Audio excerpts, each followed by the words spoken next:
അള്ളാഹു തൗഫീഖ് തരട്ടെ. മക്കളെ മദ്രസയിൽ വിട്ടു, അതുകൊണ്ട് കാര്യമില്ല. മക്കളെ വീട്ടിൽ വന്ന് ഖുർആൻ ഓതുന്നുണ്ടോ അത് നോക്കണം. ആര് നോക്കുന്ന, ആര് ശ്രദ്ധിക്കുന്നു? ഇശാ മഗ്‌രിബിന്റെ ഇടയിൽ അരമണിക്കൂർ ഖുർആൻ മക്കളെ കൊണ്ട് നിർബന്ധമായി ഓദിക്കണം. നിർബന്ധമാണ്. അത് കഴിഞ്ഞിട്ട് പഠിച്ചാൽ മതി.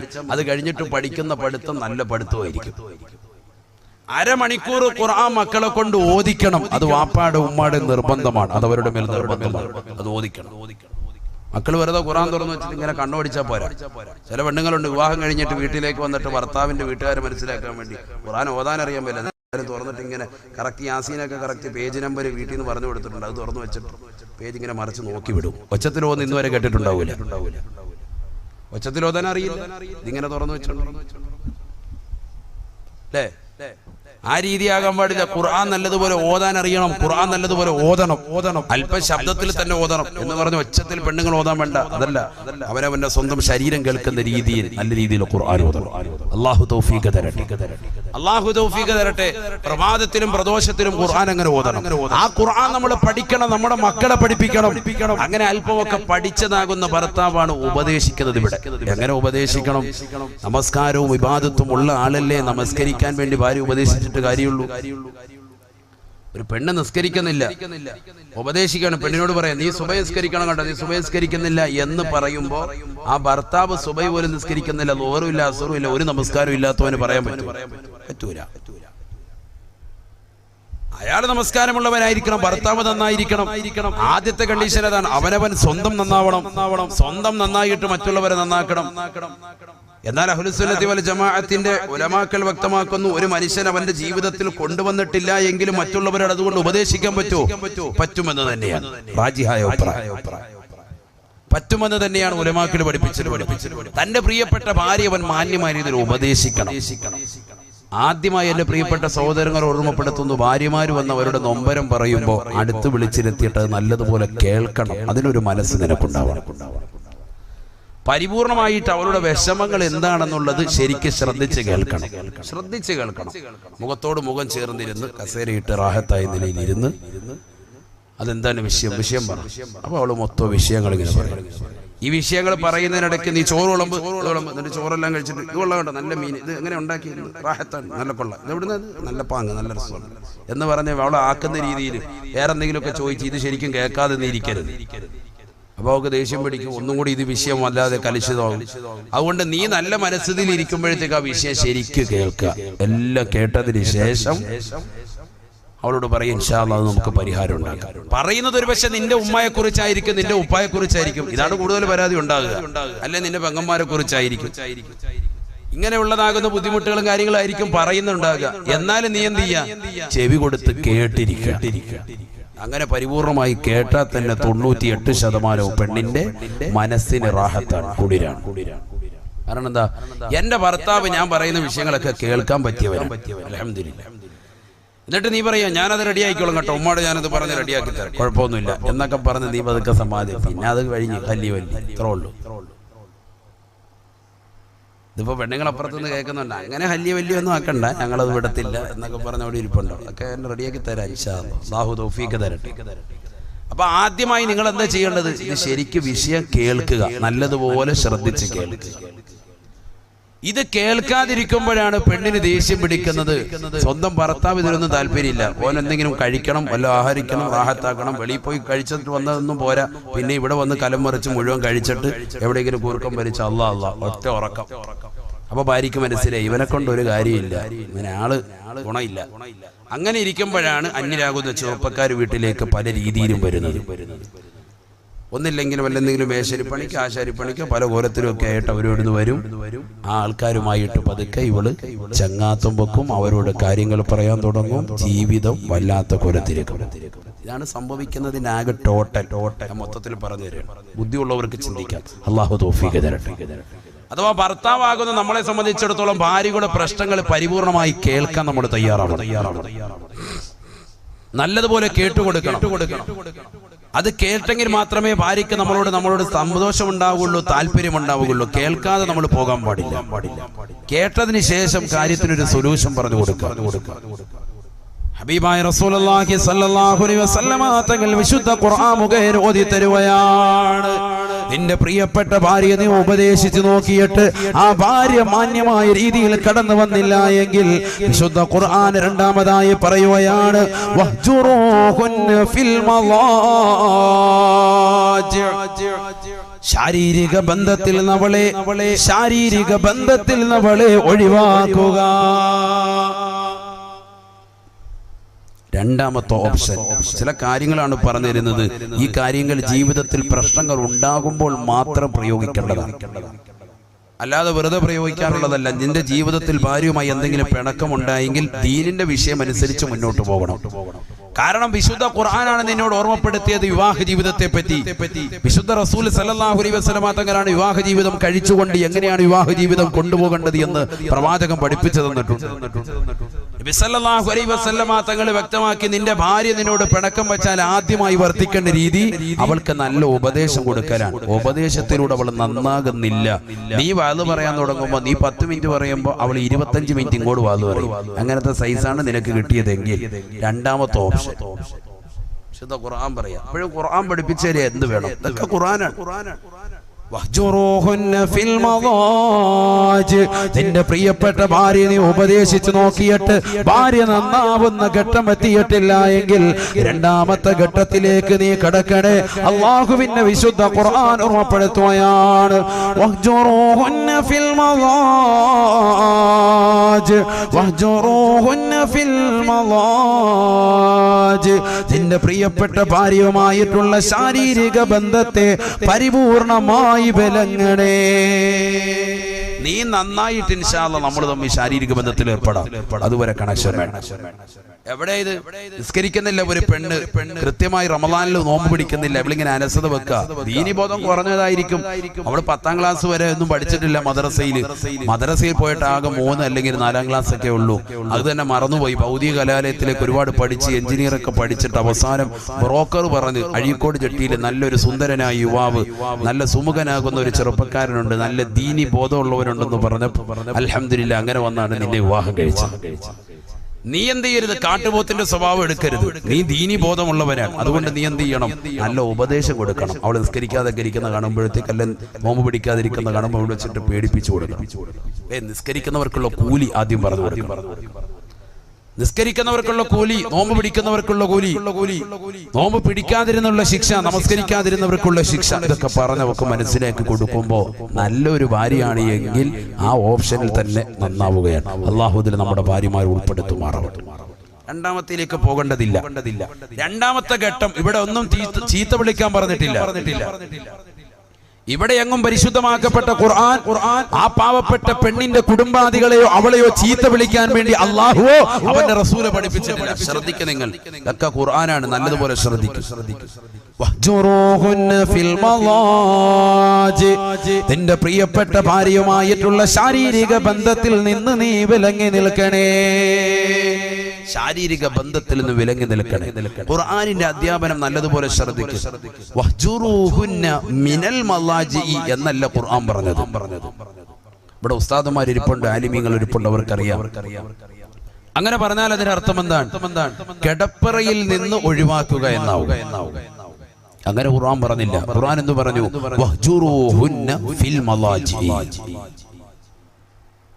ശാരീരിക ബന്ധത്തിൽ നിന്ന് ഒഴിവാക്കുക, കിടപ്പറയിൽ നിന്ന് ഒഴിവാക്കണ്ട. 99% എന്നല്ല 100% ആളുകൾക്കും തെറ്റുപറ്റിയത് മുസ്ലിം സമുദായത്തിലാകട്ടെ അല്ലാതാകട്ടെ പ്രശ്നമുണ്ടായത് ഇവിടെയാണ്.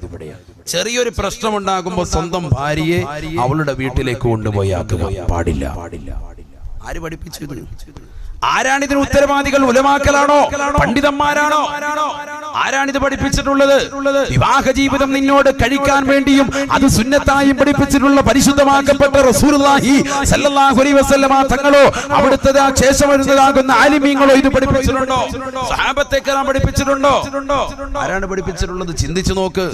ഹബീബായ റസൂലുള്ളാഹി സല്ലല്ലാഹു അലൈഹി വസല്ലമ തങ്ങളുടെ ജീവിതം മനസ്സിലേക്ക് കടന്നു വരട്ടെ.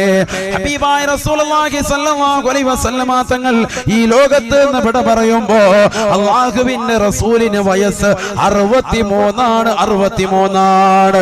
എന്റെ ശബ്ദം ശ്രവിക്കുന്ന അഴീക്കോട് ജട്ടിയിലുള്ള പ്രിയപ്പെട്ട ചെറുപ്പക്കാർ, എന്റെ പ്രിയപ്പെട്ട ഉമ്മമാരെ മനസ്സിലിരുത്തി ചിന്തിക്കണേ.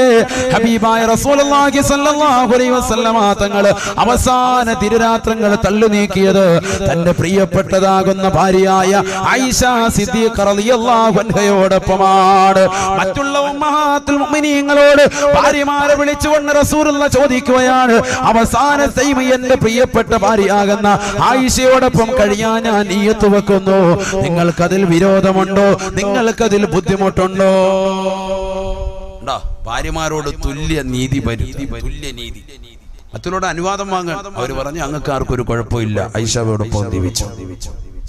ഹബീബായ റസൂലുള്ളാഹി സ്വല്ലല്ലാഹു അലൈഹി വസല്ലമ തങ്ങൾ ആയിഷ സിദ്ദീഖ റളിയല്ലാഹു അൻഹയോടൊപ്പം ജീവിതം നയിക്കുകയാണ്. അവസാന സമയമായി അസ്രായിൽ അലൈഹിസ്സലാം കടന്നു വന്നു. ബഹുമാനപ്പെട്ട റസൂലുള്ളാഹി സ്വല്ലല്ലാഹു അലൈഹി വസല്ലമ തങ്ങളുടെ ശരീരത്തിൽ നിന്ന് ആത്മാവിനെ വേർപെടുത്തുകയാണ്. ഈ ലോകത്തിന്റെ ദീപമണയുകയാണ്, ഈ ലോകത്തിന്റെ വിളക്കണഞ്ഞു പോവുകയാണ്, ഈ ലോകത്തിന്റെ സിറാജ് അണഞ്ഞുകയാണ്, ഈ ലോകത്തിന്റെ മുനീർ എന്നേക്കുമായി ഇല്ലാതാവുകയാണ്. ഹബീബായ റസൂലുള്ളാഹി സ്വല്ലല്ലാഹു അലൈഹി വസല്ലമ തങ്ങളുടെ ആത്മാവിനെ വേർപെടുത്തുകയാണ്. അല്ലാഹ് ഹബീബായ റസൂലുള്ളാഹി സ്വല്ലല്ലാഹു അലൈഹി വസല്ലമ തങ്ങൾ ആ സമയത്തിൽ ആയിഷ ബീവിയോട് പറഞ്ഞത്, യാ ആയിഷ ഇന്ന ലിൽ മൗതി ലസകറാ. ആയിഷ ആയിഷ മരണത്തിന് വല്ലാത്ത വേദനയുണ്ട്. ആയിഷ മരണത്തിന് വല്ലാത്ത വേദനയുണ്ട്. ആയിഷ ഹബീബായ റസൂലുള്ളാഹി സ്വല്ലല്ലാഹു അലൈഹി വസല്ലമ തങ്ങൾ തന്റെ പ്രിയപ്പെട്ട ഭാര്യയാകുന്ന ആയിഷയോട് ഇത് പറയുകയും, തൊട്ടടുത്തിരിക്കുന്ന തോൽപാത്രത്തിലേക്ക് നിന്റെ കൈയൊന്നിട്ടിട്ട് ആ തണുത്ത ജലം കൊണ്ട് എന്റെ മുഖമൊന്ന് തടകി തരൂ ആയിഷ എന്ന് ഹബീബായ റസൂലുള്ളാഹി. ആയിഷ സിദ്ദീഖ റളിയല്ലാഹു അൻഹാ ഹബീബായ റസൂലുള്ളാഹി സ്വല്ലല്ലാഹു അലൈഹി വസല്ലമ തങ്ങൾ പറഞ്ഞതുപോലെ കാര്യങ്ങളെല്ലാം ചെയ്തു കൊടുത്തുകൊണ്ട് ഹബീബായ നബി തങ്ങളെ മടിയിൽ പിടിച്ചു കിടത്തുകയാണ്. ഹബീബായ നബി തങ്ങൾ ഈ ലോകത്ത് നിന്ന് വിട പറയുമ്പോ 63 വയസ്സ്. അല്ലാഹുവിന്റെ റസൂൽ വഫാത്താകുന്നത് എവിടെ വെച്ചാണ്? എവിടെ വെച്ചാണ്? മദീന പള്ളിയുടെ മെഹ്റാബിൽ വെച്ചല്ല, മദീന പള്ളിയുടെ മിമ്പറിൽ വെച്ചല്ല. ഹബീബായ റസൂലുള്ളാഹി സ്വല്ലല്ലാഹു അലൈഹി വസല്ലമ തങ്ങളുടെ മിമ്പറിന്റെയും വീടിന്റെയും ഇടയിലുള്ളതാകുന്ന റൗദത്തും മിൻ റിയാദിൽ ചെന്നൈയിൽ വെച്ചല്ല, മറിച്ച് റസൂലുള്ളാഹി വഫാത്താകുന്നത് തന്റെ പ്രിയപ്പെട്ട ഭാര്യയുടെ മടിത്തട്ടിൽ തലവെച്ച് കിടന്നിട്ടാണ്. പഠിക്കണേ ചെറുപ്പക്കാരാ, പഠിക്കണേ പ്രിയപ്പെട്ട സഹോദര. ഇന്ന് വിവാഹ ജീവിതം കഴിഞ്ഞ് 10 കൊല്ലം കഴിയുമ്പോ നിന്റെ ഭാര്യ ഏത് റൂമിലാടനാ എന്ന് ചോദിക്കുമ്പോ തൊട്ടപ്പുറത്തെ റൂം കാണിച്ചു തരുകയാണ്. 50 വയസ്സുള്ള ഉപ്പമാര് എന്റെ ശബ്ദം ശ്രമിക്കുന്നുണ്ടാകും. കുമ്മനം ഉസ്താദ് ഖേദത്തോടുകൂടി ചോദിക്കട്ടെയോ, നിന്റെ പ്രിയപ്പെട്ടതാകുന്ന ഭാര്യ എവിടെയാണ് കിടക്കുന്നതെന്ന് ചോദിച്ചാ മറ്റൊരു റൂം കാണിച്ചു തരുകയല്ലയോ? കൂടെ കടത്താൻ നമുക്ക് സമയമില്ല. എവിടെയാണ് തെറ്റുപറ്റിയത്? ആർക്കാണ് തെറ്റുപറ്റിയത്? വിവാഹ ജീവിതം എന്ന് പറയുന്നത് കേവലം ലൈംഗിക ബന്ധം മാത്രമല്ല, ലൈംഗിക ബന്ധം മാത്രമല്ല. അങ്ങനെ പഠിച്ചവർക്ക് തെറ്റിപ്പോയി. അങ്ങനെയാണെങ്കിൽ റസൂലുള്ളാഹി വഫാത്താകുമ്പോ എന്തിനാണ് അള്ളാന്റെ റസൂല് തന്റെ പ്രിയപ്പെട്ട ഭാര്യയുടെ മടിത്തട്ടിൽ തലവെച്ച് കിടക്കുന്നത്? അവിടെ ഒരു ശാരീരിക ബന്ധത്തിന് പ്രസക്തിയില്ലല്ലോ. അവസാന സമയം ഈ ലോകത്തുനിന്ന് അവസാനത്തെയും അസ്രായിൽ അലൈഹിസ്സലാം കടന്നു വന്നുകൊണ്ട് ആത്മാവിനെ വേർപെടുത്തുന്ന സമയത്ത് ലോകത്തിന്റെ നായകൻ തലവെച്ച് കിടക്കുന്നത് തന്റെ പ്രിയപ്പെട്ട ഭാര്യയാകുന്ന ആയിഷ സിദ്ദീഖ റളിയല്ലാഹു അൻഹയുടെ മടിത്തട്ടിലാണ്, മടിത്തട്ടിലാണ്. ചിന്തിക്കണേ മുഅ്മിനേ, ചിന്തിക്കണേ ഉമ്മമാരെ. 90 അല്ല 100 വയസ്സ് നിനക്കെത്തിയാലും നിന്റെ പ്രിയപ്പെട്ട ഭാര്യയെ മറ്റൊരു റൂമിലേക്ക് മാറ്റിക്കിടത്താൻ പരിശുദ്ധ ശരീഅത്തുൽ ഇസ്ലാം അനുവദിച്ചിട്ടില്ല. 100 വയസ്സെത്തിയാലും നിനക്ക് ശരീരത്തിന് ബലശയൊക്കെയാണ്, ഒരു ഇതുമില്ല, റാഹത്തുമില്ല ഇതിനോടൊന്നും. പക്ഷെ എങ്കിൽ പിന്നെ ഭാര്യ ഇവിടെ കിടത്തണം, നിന്റെ അടുത്ത് തന്നെ കിടത്തണം. അല്ലാഹുവിന്റെ റസൂൽ സല്ലല്ലാഹു അലൈഹി വസല്ലം തങ്ങൾ എത്രാമത്തെ വയസ്സിൽ മരിക്കുന്നു? ഈ ലോകത്തുനിന്ന് ഇവിടെ പറയുന്നു വഫാത്താകുന്നു 63ാമത്തെ വയസ്സിൽ. പ്രവാചകൻ ആരുടെ മടിത്തട്ടിൽ തലവെച്ച് കിടക്കുന്നു? ആയിഷ സിദ്ദീഖ റളിയല്ലാഹു അൻഹയുടെ. ചിന്തിക്കുന്നില്ല എന്താ റസൂലുള്ളാഹിക്ക് വേറെ ധാരാളം ഇല്ലാണ്ടാണ്. എന്താ ചിന്തിക്കാത്തത്? ഇത് കുടുംബജീവിതം പഠിപ്പിക്കുകയാണ്. ഇത് കുടുംബജീവിതത്തിന്റെ ഏറ്റവും വലിയ മകുട ഉദാഹരണം അഷ്റഫുൽ ഖൽഖ് മുഹമ്മദ് മുസ്തഫ സല്ലല്ലാഹു അലൈഹി വസല്ലം 15 വർഷം കഴിഞ്ഞതാകുന്ന വിവാഹ ജീവിതം കഴിച്ച ചെറുപ്പക്കാരോട് ചോദിക്കട്ടെ, നിന്റെ ഭാര്യ എവിടെയാ? അവളെ ചൂണ്ടിക്കാണിക്കും, അവൻ ചൂണ്ടിക്കാണിക്കും മറ്റൊരു റൂമില്. ആരാണ് ഇതിന് ഉത്തരവാദി? ആരാണ് ഇതിന് ഉത്തരവാദി? അവസാനം എന്റെ ഭാര്യ മറ്റൊരുത്തന്റെ കൂടെ ഒളിച്ചോടിപ്പോയി, ഇതര സമുദായത്തിലെ ചെറുപ്പക്കാരോടൊപ്പം എന്റെ ഭാര്യ ഒളിച്ചോടിപ്പോയി എന്ന് ആലിമീങ്ങളോട് വന്ന് പറഞ്ഞിട്ട് എന്ത് കാര്യം? ആരാണ് ഇവിടെ കുറ്റക്കാർ? ആരാണ് ഇവിടെ കുറ്റക്കാർ? അല്ലാഹു നമ്മളെ കാത്തിരക്ഷിക്കട്ടെ. ഹബീബായ റസൂലുള്ളാഹി സ്വല്ലല്ലാഹു അലൈഹി വസല്ലമ തങ്ങൾ വീണ്ടും ഓർമ്മപ്പെടുത്തുകയാണ്, നിന്റെ പ്രിയപ്പെട്ട ഭാര്യ നിന്നോട് പിണങ്ങിക്കഴിഞ്ഞാൽ, ആ ഭാര്യ നിന്നോട് മോശപ്പെട്ടതാകുന്ന രീതിയിൽ പ്രവർത്തിക്കാൻ തുടങ്ങിയാൽ ആ ഭാര്യയെ നീ ഉപദേശിക്കണേ. അത് നിനക്ക് ശരിയായ രീതിയിൽ കൊണ്ടുപോകാൻ കഴിയുന്നില്ലെന്ന് തോന്നുമ്പോ, ഉപദേശം കൊണ്ട് ഭാര്യ റെഡിയായില്ലെങ്കിൽ അല്ലാഹുവിന്റെ വിശുദ്ധ ഖുർആൻ ഓർമ്മപ്പെടുത്തുകയാണ്, ആ ഭാര്യയെ വഹ്ജുറൂഹുന്ന അവളുമായിട്ടുള്ള ശാരീരിക ബന്ധത്തെ വിച്ഛേദിക്കണേ. എങ്ങനെ വിച്ഛേദിക്കണം? ഒരേ കിടക്കയിൽ കിടത്തിക്കൊണ്ട് ബന്ധം വേണ്ട എന്ന് പറയണം. ഹബീബായ റസൂലുള്ളാഹി സ്വല്ലല്ലാഹു അലൈഹി വസല്ലമ തങ്ങൾ വിശുദ്ധ ഖുർആൻ ഓതിക്കൊണ്ട് മൂന്നാമതായി ഓർമ്മപ്പെടുത്തുകയാണ്, വളിബൂഹുന്ന ഫഇന്ന തഅനകും ഫലാ തബൂ അലൈഹിന്ന സബീലാ ഇന്നല്ലാഹ കാന അലൈക്കും റഖീബാ. പരിശുദ്ധമായ ഖുർആനിലൂടെ അല്ലാഹു സുബ്ഹാനഹു വ തആല വ്യക്തമാക്കുകയാണ്, നിന്റെ പ്രിയപ്പെട്ട ഭാര്യ നിന്നോട് പിണങ്ങിക്കഴിഞ്ഞാൽ ആദ്യമായി ഭാര്യ ഉപദേശിക്കണേ. ഭാര്യ ഉപദേശം കൊണ്ട് നന്നായില്ലെങ്കിൽ രണ്ടാമതായി ഖുർആൻ പറയുന്നത്, ആ ഭാര്യപ്പെട്ട ആ പാവപ്പെട്ട പെണ്ണിനോട് നീ അവളെ കിടപ്പറയിൽ നിന്ന് ഒഴിവാക്കണേ, അഥവാ ശാരീരിക ബന്ധത്തിൽ നിന്ന് അവളുമായി നീ വിലങ്ങി നിൽക്കണേ. എന്നിട്ടും എന്റെ പ്രിയപ്പെട്ട ഉസ്താദേ, ഭാര്യ എന്നോട് നല്ല രീതിയിൽ വർത്തിക്കുന്നില്ല എന്നാണ് നിനക്ക് കമന്റെങ്കിൽ, അല്ലാഹുവിന്റെ റസൂൽ സല്ലല്ലാഹു അലൈഹി വസല്ലമ തങ്ങൾ ഉമർ ഇബ്നുൽ ഖത്താബ് തങ്ങളോട് പറയുകയാണ്, വളിബൂഹുന്ന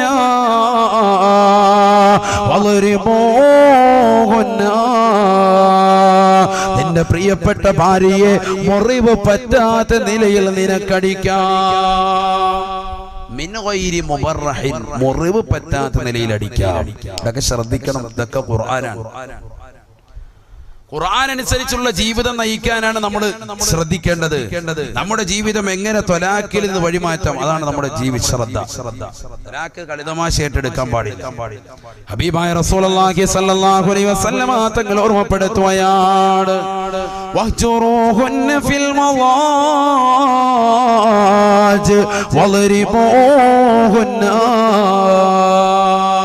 എന്റെ പ്രിയപ്പെട്ട ഭാര്യയെ നീ ശാരീരിക ബന്ധത്തിൽ നിന്ന് വേർപെടുത്തിയിട്ട് പോലും അവൾ നന്നാവുന്ന ഘട്ടത്തിലേക്ക് വരുന്നില്ല എങ്കിൽ അവളെ മുറിവ് പറ്റാത്ത നിലയിൽ അടിക്കൽ നിനക്ക് അനുവദനീയമത്രേ.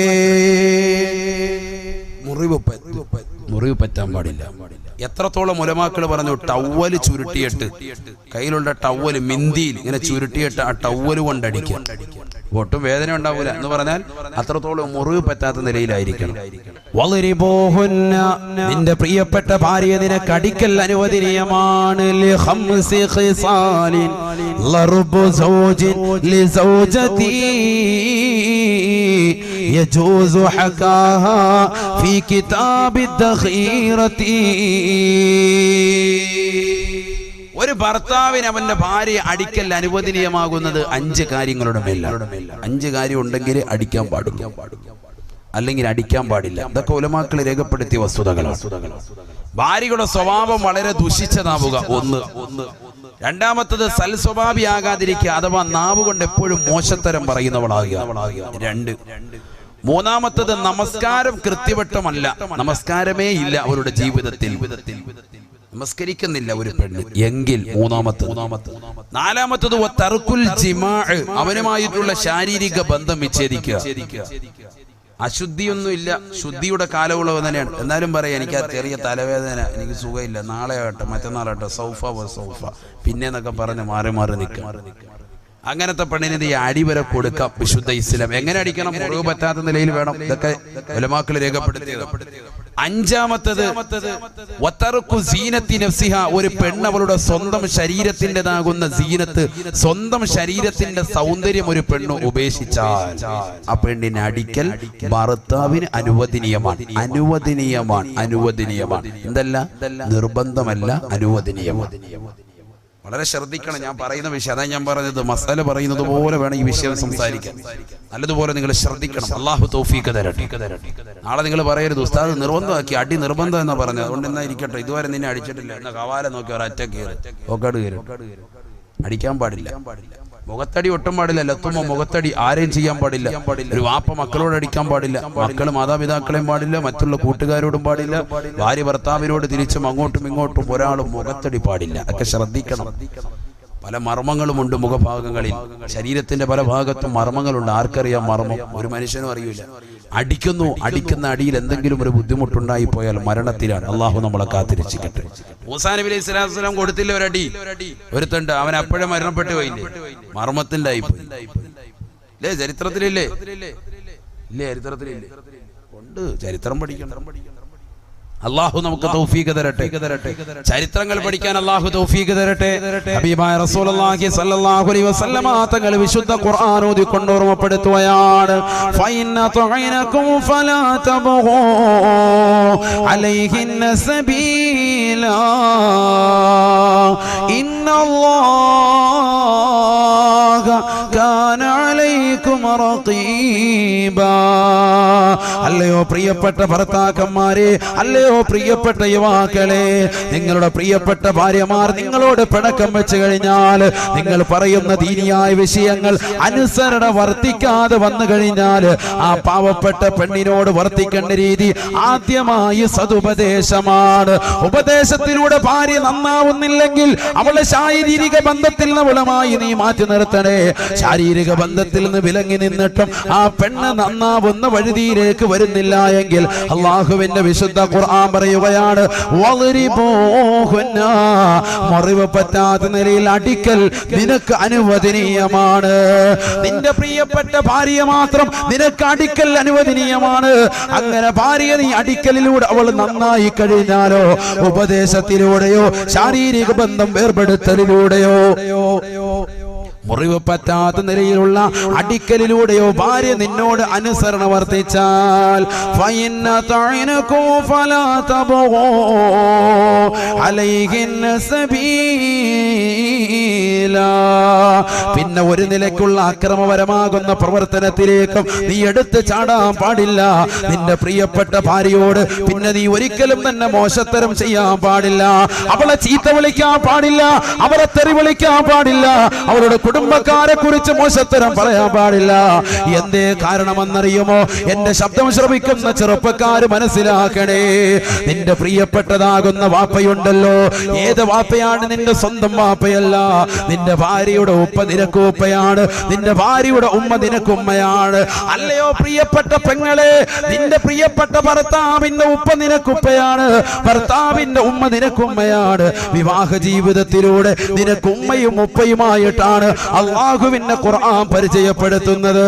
അതുകൊണ്ട് തന്നെ ആ ഉമ്മയും ഉപ്പയും നമ്മൾ വിശ്വസിക്കണേ, അവരെ നമ്മൾ ശ്രദ്ധിക്കണേ, അവരെ നമ്മൾ പരിഗണിക്കണേ.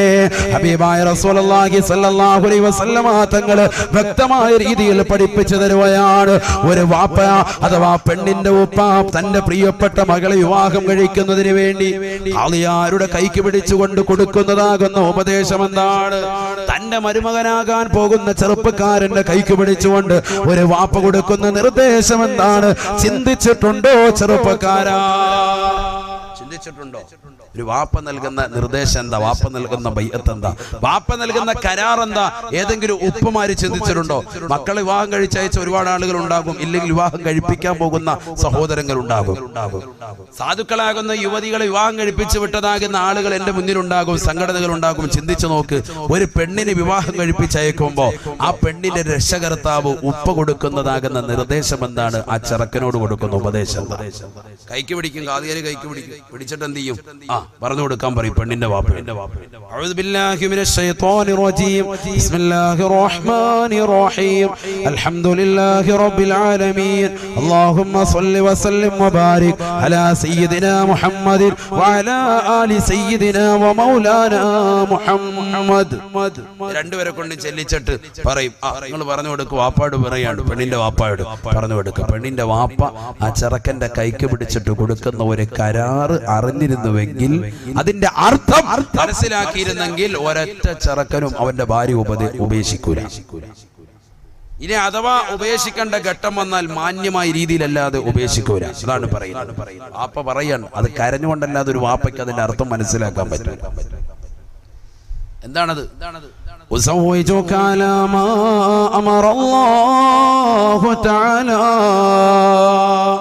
به من إمساك بمعروف أو تسريح بإحسان. തന്റെ പ്രിയപ്പെട്ട മരുമകനാകാൻ പോകുന്ന ചെറുപ്പക്കാരന്റെ കൈക്ക് പിടിച്ചുകൊണ്ട് വാപ്പ കൊടുക്കുന്ന ഉപദേശമാണ്, വാപ്പ കൊടുക്കുന്ന നിർദ്ദേശമാണ്. ഉസൗവിജുക അലാ മാ അമറല്ലാഹു തആലാ ബിഹി മിൻ ഇംസാകിൻ ബിമഅറൂഫ്. അല്ലയോ പ്രിയപ്പെട്ട സഹോദര, നിന്നിലേക്ക് എന്റെ പ്രിയപ്പെട്ട മകളെ നിനക്ക് ഞാൻ വിവാഹം ചെയ്തു തരുന്നത്, എന്റെ പ്രിയപ്പെട്ട പൊന്നുമോളാകുന്ന ഇന്ന മകളെ നിനക്ക് ഞാൻ വിവാഹം ചെയ്തു തരുന്നത്, എന്റെ മകളാകുന്ന ഫാത്തിമയെ, എന്റെ മകളാകുന്ന ഖദീജയെ, എന്റെ മകളാകുന്ന ആയിഷയെ നിനക്ക് ഞാൻ വിവാഹം ചെയ്തു തരുന്നത് അലാമാ അമറല്ലാഹു തആല, അല്ലാഹു സുബ്ഹാനഹു വ തആല വിശുദ്ധ ഖുർആനിൽ കൽപ്പിച്ചതിന് പ്രകാരമാണ്. എങ്ങനെയാണ് അല്ലാഹു കൽപ്പിച്ചത്? മിൻ ഇംസാകിൻ ബിമഅറൂഫ്, മിൻ ഇംസാകിൻ ബിമഅറൂഫ്. ഒന്നില്ലെങ്കിൽ നിന്റെ പ്രിയപ്പെട്ടതാകുന്ന ഭാര്യയാകുന്ന എന്റെ പ്രിയപ്പെട്ട മകളെ നീ നല്ല രീതിയിൽ പോറ്റി വളർത്തണേ. അവൾക്ക് നീ വസ്ത്രം നൽകണേ, അവർക്ക് നീ പാർപ്പിട സൗകര്യം കൊടുക്കണേ, അവൾക്ക് നീ നല്ല ഭക്ഷണം കൊടുക്കണേ, മാന്യമായ രീതിയിൽ അവളെ നീ പോറ്റി പുലർത്തണേ. എന്റെ വീട്ടിൽ സ്ഥലമില്ലാഞ്ഞിട്ടല്ല, എന്റെ വീട്ടിൽ കിടക്കാടമില്ലാഞ്ഞിട്ടല്ല, എന്റെ വീട്ടിൽ അവൾക്കുള്ള സ്ഥാനം കുറഞ്ഞു പോയതിന്റെ പേരിലല്ല, എന്റെ വീട്ടിൽ ഒരധിക പറ്റായിട്ടല്ല നിന്നിലേക്ക് ഞാൻ ഏൽപ്പിക്കുന്നത്. മറിച്ച് എന്റെ പ്രിയപ്പെട്ട പൊന്നുമോൾക്ക് പ്രായപൂർത്തിയെത്തി, അവൾക്ക് നല്ല ഒരു ഇണ വേണം, നല്ല ഒരു തുണ വേണം. അതിനുവേണ്ടി അള്ളാഹുവിന്റെ റസൂല് പറഞ്ഞതിന് പ്രകാരം ഒരു സാലിഹാകുന്ന കുട്ടിയുടെ കൈയാകുന്ന നിന്നിലേക്ക് ഇതാ എന്റെ പ്രിയപ്പെട്ട മകളെ പിടിച്ചേൽപ്പിക്കുകയാണ്.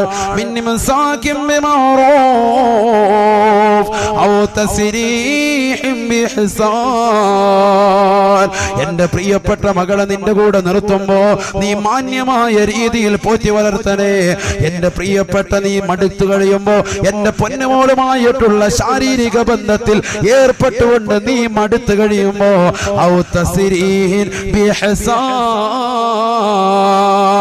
എന്റെ പ്രിയപ്പെട്ട പൊന്നുമോളുമായിട്ട് ശാരീരിക ബന്ധത്തിൽ ഏർപ്പെട്ടിട്ട് 4-5 മക്കളാകും ആ പെണ്ണുമോളെ നീ കൊണ്ടുപോയി കയറിൽ കെട്ടി തൂക്കി കൊല്ലരുതേ.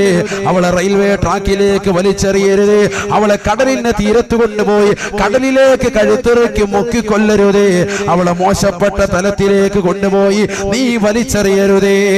എന്റെ പ്രിയപ്പെട്ട പൊന്നുമോളെ കൊണ്ടുപോയി കൊക്കയിലേക്ക് നീ വലിച്ചെറിയരുതേ. ആക്സിഡന്റിൽ പെട്ടെന്ന് വരുത്തി തീർത്തുകൊണ്ട് എന്റെ പ്രിയപ്പെട്ട പൊന്നുമോളെ നീ കൊന്നുകളയരുതേ. എന്റെ പ്രിയപ്പെട്ട ചോരയാണ് എന്റെ മകള്. ആ പാവപ്പെട്ട പൊന്നുമോളെ നിനക്ക് പോറ്റാൻ പറ്റാതെ കടന്നു വരുമ്പോ എന്റെ പൊന്നുമോളെ എനിക്ക് തന്നെ നീ തിരിച്ചു നൽകണേ, തിരിച്ചു നൽകണേ. ഒരു വാപ്പ പറയുന്ന വചനമാണ്. നിക്കാഹിന്റെ സദസ്സിൽ എല്ലാവരും സന്തോഷിച്ചിരിക്കുമ്പോ ഈറനണിഞ്ഞ കണ്ണീരോട് കൂടിയല്ലാതെ ഒരു വാപ്പയ്ക്ക് ഇത് പൂർത്തീകരിക്കാൻ കഴിയുമോ? താൻ ജീവിച്ചത് പൊന്നുമോൾക്ക് വേണ്ടിയല്ലയോ? അറബ് നാട്ടിൽ മാമലകൾ മുഴുവനും തന്റെ ജീവിതത്തിലേക്ക് കനക കൊട്ടാരമായിട്ട് തരട്ടെ എന്ന് സർവരും വിളിച്ചു ചോദിക്കുമ്പോ അതൊന്നും എനിക്ക് വേണ്ട എന്ന് പറഞ്ഞുകൊണ്ട് പരിത്യാഗത്തിന്റെ ആത്മീയ വലയം കാണിച്ചവനല്ലയോ നീ?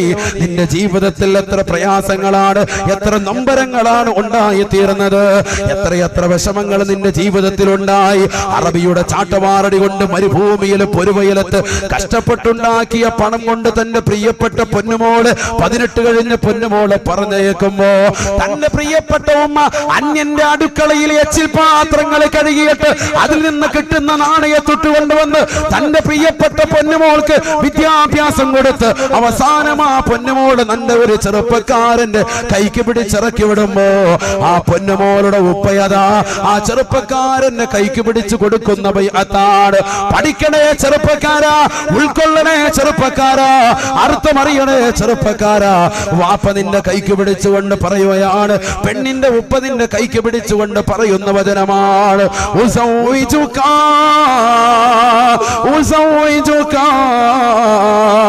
അലാ മാ അമറല്ലാഹു തആല ബിഹി മിൻ ഇംസാകിൻ ബിമഅറൂഫ് ഔ തസ്രീഹ് ബിഇഹ്സാൻ. എന്റെ പ്രിയപ്പെട്ട പൊന്നുമോളെ നിന്റെ കൂടെ നിൽക്കുമ്പോ നീ മാന്യമായ രീതിയിൽ പോറ്റി വളർത്തണേ. അതല്ല നിനക്ക് മടുക്കുമ്പോ എന്റെ പ്രിയപ്പെട്ട പൊന്നുമോളെ കൊണ്ടുപോയി നീ വലിച്ചെറിയരുതേ, ചാക്കിൽ കെട്ടി കൊണ്ടുപോയി വെള്ളത്തിൽ താഴ്ത്തരുതേ. എന്റെ പൊന്നുമോളെ എനിക്ക് തന്നെ തിരിച്ചു തരണേ, ഒരു ജീവച്ഛവമായിട്ടെങ്കിലും ഈ വാപ്പയ്ക്ക് തന്നെ തിരിച്ചു തരണേ എന്ന് വാപ്പയുടെ വചനമെന്ന് ഹബീബായ റസൂലുള്ളാഹി. ഹദീസാണ്, ഹദീസാണ് ഈ വാക്ക്. അല്ലാഹു തൗഫീഖ് തരട്ടെ, അല്ലാഹു തൗഫീഖ് തരട്ടെ. ഈ രീതിയിലാണ് വിവാഹം കഴിച്ചു കൊടുക്കുന്നത്, ഈ രീതിയിലാണ് വിവാഹം കഴിച്ചു കൊടുക്കുന്നത്. എങ്ങനെ എങ്ങനെ എന്റെ മകളെ നീ വിവാഹം കഴിക്കുന്ന സമയത്ത് അവളുമായിട്ടുള്ള ജീവിതം മാന്യമായിരിക്കും. അതല്ല നിനക്ക് മടുക്കുകയാണെങ്കിൽ കൊണ്ടുപോയി അവളെ കെട്ടിത്താഴ്ത്തരുത്, എനിക്ക് തന്നെ തിരിച്ചു തരണം. വാപ്പ പറയാണ്, എനിക്ക് തന്നെ തിരിച്ചു തന്നേക്ക്. നിനക്ക് ഒരുപാട് മക്കളായി അവളിലൂടെ, നീ അവളെ സുഖിച്ചു റാഹത്താക്കി ഒക്കെ ആയിക്കോട്ടെ, പക്ഷെ എന്നാലും എന്റെ മോളെ കൊണ്ടുപോയി നീ കൊന്നുകളയല്ലേ, എനിക്ക് തന്നെ തിരിച്ചു തരണം. വാപ്പാടെ വർത്തമാനമാണ്, ഒരു വാപ്പാടെ നൊമ്പരമാണ്. ഇത് മനസ്സിലാക്കണം ചെറുപ്പക്കാർ. ഇവനെല്ലാം അറിയോ? എന്ത് നിനക്കെന്ത്? നേരെ തലയെ തുണി പോലും ഇടൂല, ഒരു തൊപ്പി പോലും മരിക്കൂല. എപ്പോഴും ഉണ്ട് ഒരു ടവല്, കുറെ ഹൈവാന്മാര് ആ ടവൽ ഇങ്ങനെ വെച്ചോട്ട് അതിങ്ങനെ വിട്ട് ഇങ്ങനെ തിരുമുക ചെവിക്കാത്തോട്ട്. നാണമില്ലല്ലോ, നാണമില്ലല്ലോ മുസ്ലിമിന്. ഒരു തൊപ്പി വാങ്ങിച്ചു വെച്ചുകൂടെ നിനക്ക്? അനിക്കാ കഴിയുമ്പോ നീ അല്ലാഹു തൂരിക്കള, വിഷയമില്ല, പറ്റൂല. എന്നാലും ഫാഷൻ ഏതോ ഒരു ഹൈവാൻ തുടങ്ങി വെച്ചിട്ടുണ്ട്, ആ തുടങ്ങി വെച്ചവന് നാശം. അല്ലാഹു കാത്തിരക്ഷിക്കട്ടെ. കാരണം എന്താ, ഈ ടവലിട്ട് ഇങ്ങനെ തിരിക്കുക, എന്നിട്ട് അതിങ്ങനെ കുറച്ചു നേരം കഴിയുമ്പോൾ ഇത് പറന്നുപോയി ഉണ്ടെ പിന്നെ കൈ ഒരു മിനിറ്റ് ഉസ്താദെ കൈ ടവല് പിന്നെ ഇത് ടവലിട്ട് ഒരു തൊപ്പി എടുത്ത് അവിടെ വെച്ചു. എത്ര മടിയാണ് നമുക്ക്, നമുക്ക് ദീനിനോട് താല്പര്യമില്ല. അതേ സമയത്ത് ഏതെങ്കിലും ഹൈവാന്മാര് കൊണ്ടുവന്ന് താടി വെച്ചിട്ടുണ്ടെങ്കിൽ ആ താടി നമ്മൾ കൊണ്ടുവരും. ഗ്രേറ്റ് ഫാദർ അവന്റെ ഉമ്മുമ്മ ഉണ്ണ വലത്ത് എല്ലാവരും ഭയങ്കര താടി. 11 ദിവസം കൊണ്ട് 41 കോടി. എന്ത് കാര്യം, എന്ത് കാര്യം? ആഖിറത്തിൽ വല്ല കൂലിയുണ്ടോ? ആഖിറത്തിൽ ഒരു നയാ പൈസക്ക് ഗുണമുണ്ടാവോ? ഇവരെ കൊണ്ട് ഒരു നയാ പൈസക്ക് ഗുണമുണ്ടാവോ? ഫൈദില്ല. 11 ദിവസം കൊണ്ട് 41 കോടി കാക്ക വാങ്ങിയെന്ന് എന്താ കാര്യം? എല്ലാ കാര്യമുണ്ട്. കാക്കാക്ക് കിട്ടി, ദുനിയാവ് കിട്ടി, ആഖിറത്ത് നഷ്ടപ്പെട്ടു. അല്ലാഹു കാക്കട്ടെ. ഹബീബായ റസൂലുള്ളാഹി സ്വല്ലല്ലാഹു അലൈഹി വസല്ലമ തങ്ങൾ പ്രിയപ്പെട്ട സഹോദരങ്ങളോട് ഓർമ്മപ്പെടുത്തിയത് ലാ തുസ്കിനൂഹുന്ന ഫിൽ ഉറഫാ വലാ തുഅല്ലിമൂഹുന്നൽ കിതാബ് വഅല്ലിമൂഹുന്ന സൂറത്തൻ നൂർ. ഹബീബായ റസൂലുള്ളാഹി സ്വല്ലല്ലാഹു അലൈഹി വസല്ലമ തങ്ങൾ സഹാബത്തിനെ വിളിച്ചുകൊണ്ട് പറയുകയാണ്, സഹാബത്തെ സഹാബത്തെ പരിശുദ്ധമാക്കപ്പെട്ട ഖുർആൻ മക്കളെ പഠിപ്പിക്കണേ, ഖുർആനുമായി നിങ്ങളുടെ മക്കളെ ബന്ധപ്പെടുത്തണേ. ഹബീബായ റസൂലുള്ളാഹി സ്വല്ലല്ലാഹു അലൈഹി വസല്ലമ തങ്ങൾ ലോകത്തിന്റെ നായകൻ അനുയായികളെ വിളിച്ചുകൊണ്ട് പറയുകയാണ്, ലാ തുസ്കിനൂഹുന്ന ഫിൽ ഉറഫാ. അതിനു വേണ്ടി മാതാപിതാക്കൾ വരുമ്പോ തന്റെ പ്രിയപ്പെട്ട മക്കളെ വീട്ടിൽ ഇരുത്തരുതേ, ഒറ്റക്കൊരു റൂമിലേക്ക് മക്കളെ നിങ്ങൾ താമസിപ്പിക്കരുതേ. പരിശുദ്ധ ഖുർആനിന്റെ അധ്യാപനമാണ്. ഇന്നാരെങ്കിലും ചിന്തിക്കുന്നുണ്ടോ? ഇന്നാരെങ്കിലും ഇത് ശ്രദ്ധ ചെലുത്തുന്നുണ്ടോ? അതിനു വേണ്ടി വരുമ്പോ മക്കളുടെ കയ്യിൽ താക്കോല് കൊടുത്തിട്ട്, വീടിന്റെ താക്കോല് കൊടുത്തിട്ട്, മോളെ നീ സിനിമ കണ്ടുകൊണ്ടിരുന്നോ, നീ സീരിയൽ കണ്ടുകൊണ്ടിരുന്നോ, മോനെ നീ IPL ക്രിക്കറ്റ് കളി കൊണ്ടുകൊണ്ടിരുന്നോ, അവസാന സമയം വരെ നീ അങ്ങനെ ഇരുന്നാൽ നിന്റെ ആഖിബത്ത് മോശമാകുമെന്ന് പറഞ്ഞു കൊടുക്കാതെ ആ പ്രിയപ്പെട്ട പൊന്നു മക്കളുടെ കൈകളിലേക്ക് വീടിന്റെ താക്കോൽ കൂട്ടം എറിഞ്ഞു കൊടുത്തിട്ട് പോരുന്നതായ മാതാപിതാക്കളെ ശ്രദ്ധിക്കണേ, ശ്രദ്ധിക്കണേ. ഹബീബായ നബി തങ്ങളുടെ അധ്യാപനമാണ്. ലോകത്തിന്റെ ലോകത്തിന്റെ നായകന്റെ അധ്യാപനമാണ്. എവിടെ നിന്നാണ് നമ്മുടെ പ്രിയപ്പെട്ട മക്കൾക്ക് വാല് കിട്ടുക? എവിടെ നിന്നാണ് മക്കൾക്ക് ഉപദേശം കിട്ടുക? എവിടെ നിന്നാണ് മാതാപിതാക്കൾക്ക് ഉപദേശം കിട്ടുക? അത് ഇൽമിന്റെ മജ്‌ലിസിൽ നിന്നാണ്. അത് പരിശുദ്ധമാക്കപ്പെട്ട ഖുർആൻ ചർച്ച ചെയ്യുന്നതാകുന്ന മജ്‌ലിസിൽ നിന്നാണ്. അതിന്റെ മജ്‌ലിസിലേക്ക് വരാതെ വീട്ടിൽ മക്കളെ പിടിച്ച് ഒറ്റയ്ക്കൊരു റൂമിൽ നിങ്ങൾ താമസിപ്പിക്കരുതേ, ഒറ്റയ്ക്കൊരു റൂമിൽ നിങ്ങളുടെ പ്രിയപ്പെട്ട മക്കളെ ആക്കരുതേ എന്ന് ഹബീബായ റസൂലുള്ളാഹി. 18 വയസ്സുള്ളതാകുന്ന സഹോദരി, +2 പഠിക്കുന്നതാകുന്ന മകള്, ബികോം എഞ്ചിനീയർ പഠിക്കുന്ന പൊന്നുമോള് തന്റെ വാപ്പ വാതിന് പോയി കഴിയുമ്പോ, തന്റെ ഉമ്മ വാതിന് പോയി കഴിയുമ്പോ തന്റെ കാമുകനെ ഫോണിൽ വിളിച്ചുകൊണ്ട് വീട്ടിലേക്ക് വരുത്താൻ നിദാനമാണ് നിന്റെ അത്തരത്തിലുള്ള യാത്ര. അതുകൊണ്ട് അല്ലാഹുവിന്റെ റസൂലിന്റെ വാക്യം നീ ശ്രദ്ധ ചെലുത്തണേ ചെറുപ്പക്കാരാ.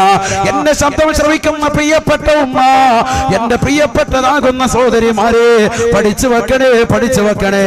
അല്ലാഹുവിന്റെ റസൂൽ സല്ലല്ലാഹു അലൈഹി വസല്ലമ തങ്ങൾ വീണ്ടും ഓർമ്മപ്പെടുത്തുകയാണ്, വലാ തുഅല്ലിമൂഹുന്നൽ കിതാബ് വലാ തുഅല്ലിമൂഹുന്നൽ കിതാബ്. നിങ്ങളുടെ പ്രിയപ്പെട്ടതാകുന്ന പെൺമക്കൾക്ക് പരിശുദ്ധ ഖുർആൻ പഠിപ്പിക്കണേ. എന്നാൽ ആത്മീയമാകുന്ന അറിവില്ലാതെ ഭൗതികമാകുന്ന കലാലയത്തിലേക്ക് മാത്രമായി മക്കളെ പറഞ്ഞേക്കരുതേ. വലാ തുഅല്ലിമൂഹുന്നൽ കിതാബ്, ഭൗതികമാകുന്ന അറിവിന് വേണ്ടി മാത്രമായി മക്കളെ നിങ്ങൾ പറഞ്ഞേക്കരുതേ. ഇമാം തബറാനി ഉദ്ധരിക്കുന്ന ഹദീസാണ്. അല്ലാഹുവിന്റെ റസൂൽ വീണ്ടും പറയുകയാണ്, വഅല്ലിമൂഹുന്ന സൂറത്തൻ നൂർ വഅല്ലിമൂഹുന്ന സൂറത്തൻ നൂർ. പരിശുദ്ധ ഖുർആൻ നിങ്ങളുടെ മക്കളെ പഠിപ്പിക്കണേ. ആ ഖുർആനിൽ നിന്ന് തന്നെ സൂറത്തുൻ നൂർ പഠിപ്പിക്കണേ എന്ന് നബിയുനാ റസൂലുള്ളാഹി. ഇന്ന് ആരാണ് ഖുർആൻ കൈകൊണ്ട് തൊടുന്നവർ? പള്ളിയുടെ അകത്തളങ്ങളിൽ മനോഹരമായ ആയിരക്കണക്കിന് ഖുർആൻ മുസ്ഹഫുകൾ കൈനിട്ടുകൊണ്ട് മനോഹരമായ ഷെൽഫുകളിൽ വെച്ചിരിക്കുകയാണ്.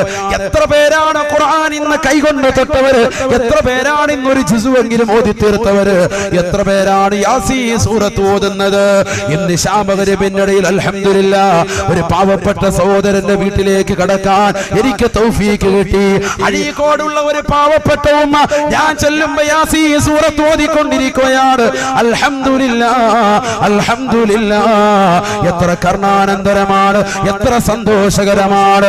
അങ്ങനെ ഖുർആൻ ഓതുന്ന ഉമ്മമാര് നമുക്ക് മുമ്പേ ചൈത്രയാത്ര ചെയ്തു പോവുകയാണ്. ആ പാവപ്പെട്ട ഉമ്മമാരുടെ ജീവിതങ്ങൾ കണ്ടിട്ടെങ്കിലും നമ്മുടെ ജീവിതം ഒന്ന് മാറ്റിമറിക്കാൻ നമുക്കൊന്ന് സന്തോഷിച്ചൂടെ, നമുക്കൊന്ന് ചിന്തിച്ചൂടെ? എന്റെ പ്രിയപ്പെട്ട ചെറുപ്പക്കാരാ, സഹോദരാ, വിശുദ്ധ ഖുർആൻ കൊണ്ട് നമ്മുടെ ജീവിതം സന്തോഷകരമാകട്ടെ. വിശുദ്ധ ഖുർആൻ കൊണ്ട് നമ്മുടെ ഖബർ ഒന്ന് സന്തോഷിക്കട്ടെ, ഖബർ പ്രകാശപൂരിതമാകട്ടെ. ഹബീബായ റസൂലുള്ളാഹി സ്വല്ലല്ലാഹു അലൈഹി വസല്ലമ തങ്ങൾ ഖുർആൻ ഓതുന്ന വീടുകളെ പറ്റി പറഞ്ഞില്ലയോ? ഹബീബായ നബി തങ്ങൾ പറഞ്ഞില്ലയോ? ലാ തജാലൂ ബുയൂതകും മഖാബിറ. നിങ്ങളുടെ വീടുകളെ നിങ്ങൾ ഒരിക്കലും ശ്മശാനമാക്കരുതേ, ഖബറിടം പോലെ ആക്കരുതേ. അഥവാ ദിക്റും ഔറാദും ഖുർആനും കൊണ്ട് നിങ്ങളുടെ വീടുകളെ ജീവസുറ്റതാക്കണേ. സൂറത്തുൽ ബഖറ വീട്ടിൽ പാരായണം ചെയ്താൽ ആ വീട്ടിലേക്ക് പിശാച് അടുക്കൂല എന്ന് ഹബീബായ റസൂലുള്ളാഹി. വീട്ടിൽ നിന്ന് പുറത്തിറങ്ങുമ്പോഴും വീട്ടിലേക്ക് നിങ്ങൾ കയറുമ്പോഴും ആയത്തുൽ കുർസി ഓതണേ എന്ന് ഹബീബായ റസൂലുള്ളാഹി സല്ലല്ലാഹു അലൈഹി വസല്ലം. ആരാണിത് ശ്രദ്ധിക്കുന്നത്? ആരാണിത് ഉൾക്കൊള്ളുന്നത്? ഇത് കേൾക്കുന്ന മുസ്ലിമേ, നിന്റെ ജീവിതത്തിൽ കൊണ്ടുവരണേ, കൊണ്ടുവരണേ. ഹബീബായ നബി സല്ലല്ലാഹു അലൈഹി വസല്ലം തങ്ങൾ അതാണ് വ്യക്തമായ രീതിയിൽ പഠിപ്പിക്കുന്നത്. വഅല്ലിമൂഹുന്നൽ ഖുർആൻ. വിശുദ്ധ ഖുർആൻ പഠിപ്പിക്കണം പെൺമക്കൾക്ക്, ആൺമക്കൾക്ക്, എല്ലാവർക്കും. അല്ലാഹു തൗഫീഖ് തരട്ടെ.